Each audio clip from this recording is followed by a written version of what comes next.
వాళ్ళు నేను ఇలా శుక్రవారం చర్చకు రమ్మని చెప్పి పిలిపించారు, అయినా నో రెస్పాన్స్, స్టేట్మెంట్ తప్ప వాళ్ళు మాట్లాడలేదు. దాన్ని ఒకటే కోరుతున్నాను, ఇష్టం పల్లా శ్రీనివాసరావు, నీకు నేను ఎవరైనా 3 సార్లు అవకాశం ఇస్తాను.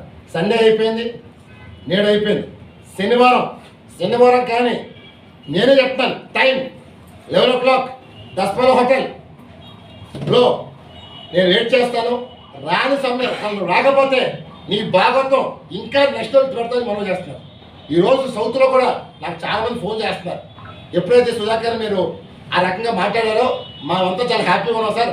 అన్న మీవెంట్ నడుస్తున్నారు. నేను అన్నాను నా వెంట కాదు, తెలుగుదేశం పార్టీకి లాయల్టీగా ఉండండి. ఈ పార్టీ మనందరిది, అంతేగాని ఎన్టీఆర్ పెట్టిన పార్టీకి చావు లేదు. మనందరూ పార్టీకి మోస్తాం.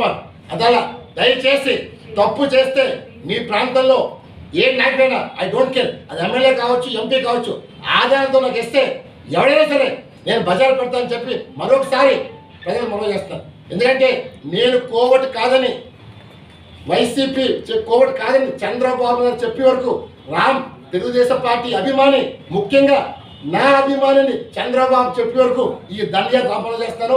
అందువల్ల నేను ఎవరికి భయపడను. నన్ను భయపెట్టాలని చూస్తే వేటాడేస్తాను. ఒకటే చెప్తాను, ఇక తెలుగు సిద్ధాంతం ఒకటే, తప్పు చేస్తే కాలు తీసే, అబద్ధం ఆడితే నాలుగు కోసే, నో పోలీస్, క్రైమ్ రేట్ తగ్గిస్తాను, ఒక బొప్పులుగా మారుతాను. ఈవేళ ప్రజలు పీడిస్తుంటే ఇంకా చూడదసుకోలేదు. ఈవేళ నా రాష్ట్రాన్ని కాపాడటం కోసం గతంలోనే జగన్మోహన్ రెడ్డి పాలననే దండయాత్ర చేశాను, పులివెందులు వెళ్ళాను, కడప వెళ్ళాను. అందువల్ల ఈ రోజు నన్ను పల్లా టచ్ చేశాను. డెఫినెట్గా తెలుగుదేశం పార్టీలో కోవట్లు అందరూ ఏర్పడేస్తాను, ఎవరిని ఉపేక్షించలేదు.